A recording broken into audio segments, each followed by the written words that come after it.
வணக்கம். இன்னைக்கு நம்ம கிச்சன்ல கருப்பு உளுந்துல லட்டு செய்ய போறோம். சேனலுக்கு புதுசா இருந்தீங்க அப்படினா மறந்துடாம சேனலை சப்ஸ்கிரைப் பண்ணி வச்சுக்கோங்க. கூட இருக்கிற பெல் ஐகானை கிளிக் பண்ணி வச்சுக்கோங்க. வீடியோ ஸ்கிப் பண்ணாம பாருங்க. நான் நடுவுல ஏதாவது இன்கிரிடியன்ட்ஸ் ஆட் பண்ணினா உங்களுக்கு தெரியாம போயிடலாம். சோ வீடியோ ஸ்கிப் பண்ணாம பாருங்க. இப்போ நான் ஒரு 250 கிராமுக்கு கருப்புளுந்து எடுத்திருக்கேன். கருப்புளுந்து உடம்புக்கு ரொம்ப நல்லது. மெயினா எலும்புக்கு அவ்வளோ நல்லது. கருப்புளுந்து சில நேரம் உடைச்சு விற்பாங்க, அப்படி இல்லைன்னா முழுசா அந்த மாதிரி விற்பாங்க. ஸோ உங்களுக்கு எது கிடைக்குதோ அதை வாங்கிக்கோங்க. இப்போ எப்படி செய்கிறதுன்னு பார்க்கலாம் வாங்க. இப்போ ஒரு கடாய் எடுத்துக்கோங்க. கடாயில் இப்போ நம்ம கருப்பு உளுந்தை ஆட் பண்ணிடலாம். ஆட் பண்ணிவிட்டு ஒரு 20 மினிட்ஸ் இதை நம்ம நல்லா வாசனை வர வரைக்கும் நல்லா வறுத்து எடுத்துப்போம்.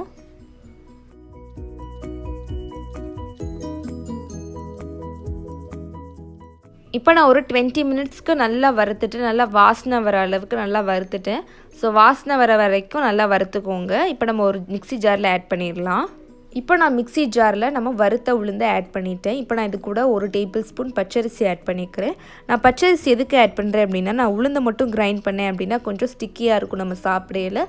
ஸோ பச்சரிசி ஆட் பண்ணோம் அப்படின்னா நமக்கு அந்த ஸ்டிக்கினஸ் தெரியாது. ஸோ அதனால் பச்சரிசி ஆட் பண்ணிக்கலாம். இப்போ இதை நம்ம கிரைண்ட் பண்ணிடலாம். இப்போ கிரைண்ட் பண்ணியாச்சு பாருங்கள். நல்லா இந்த மாதிரி நைஸாக அரைச்சிக்கோங்க. இந்த கன்சிஸ்டன்சிக்கே அரைச்சிக்கோங்க. இப்போ நம்ம ஒரு பவுலில் இதை ஆட் பண்ணிடலாம். 250 கிராம் உளுந்தம்பருப்புக்கு நான் ஒரு 200 கிராம் வெல்லம் எடுத்திருக்கேன். வெல்லத்தை லைட்டாக மிக்சியில் பிளெண்ட் பண்ணிக்கோங்க. அப்படி இல்லைன்னா இந்த மாதிரி பொடியாக தட்டி வச்சுக்கோங்க. இப்போ நம்ம இதில் ஆட் பண்ணிவிட்டு நல்லா மிக்ஸ் பண்ணிடலாம். இப்போ ஒரு 1/4 டீஸ்பூன் நம்ம ஏலக்காய் தூள் ஆட் பண்ணிடலாம். ஆட் பண்ணிவிட்டு எல்லாத்தையுமே நல்லா மிக்ஸ் பண்ணிடலாம். இப்போ எல்லாத்தையுமே நல்லா மிக்ஸ் பண்ணியாச்சு. இப்போ நான் ஒரு 100 மில்லி சூடு பண்ண நெய் ஆட் பண்ணிக்க போகிறேன். ஆட் பண்ணிவிட்டு அதை எல்லாத்தையுமே நல்லா மிக்ஸ் பண்ணிடலாம். இப்போ சூடாக இருக்கிறதுனால நான் ஸ்பூன் யூஸ் பண்ணி மிக்ஸ் பண்ணுறேன். நல்லா சூடு கொஞ்சம் லைட்டாக கம்மியான பிறகு நம்ம கை யூஸ் பண்ணி மிக்ஸ் பண்ணலாம். இப்போ நெய்யை நல்லா மிக்ஸ் பண்ணியாச்சு. இப்போ நான் கை யூஸ் பண்ணி உருண்டை பிடிச்சிக்க போகிறேன்.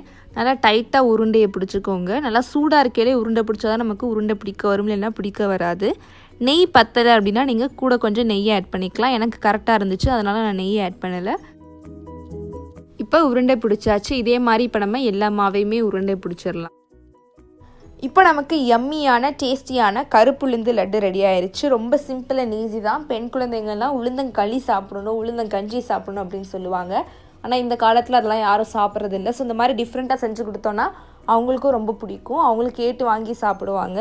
ஸோ கண்டிப்பாக வீட்டில் ட்ரை பண்ணி பாருங்கள். உடம்புக்கு ரொம்ப நல்லது, எலும்புக்கு எல்லாத்துக்குமே ரொம்ப நல்லது. ஸோ ட்ரை பண்ணி பாருங்கள். ட்ரை பண்ணி பார்த்துட்டு எப்படி இருந்துச்சு அப்படின்னு சொல்லிட்டு கமெண்ட் பாக்ஸில் ஷேர் பண்ணுங்கள். இந்த வீடியோ பிடிச்சிருந்தா லைக் பண்ணுங்கள், ஷேர் பண்ணுங்கள். சேனலுக்கு புதுசாக இருந்தீங்க அப்படின்னா மறந்துடாமல் சேனலை சப்ஸ்கிரைப் பண்ணி வச்சுக்கோங்க. கூட இருக்கிற பெல் ஐக்கானே கிளிக் பண்ணி வச்சுக்கோங்க. இதே மாதிரி நம்ம சேனல்லாம் உளுந்தங்கஞ்சி இதெல்லாமே போட்டிருக்கேன். அதெல்லாம் கண்டிப்பாக உங்களுக்கு நான் டிஸ்கிரிப்ஷன் பாக்ஸில் லிங்க் கொடுக்குறேன். மறந்துடாமல் அதையும் செக் பண்ணி பாருங்கள். இன்னொரு ரெசிபியில் நான் உங்களை மீட் பண்ணுறேன். தேங்க்யூ.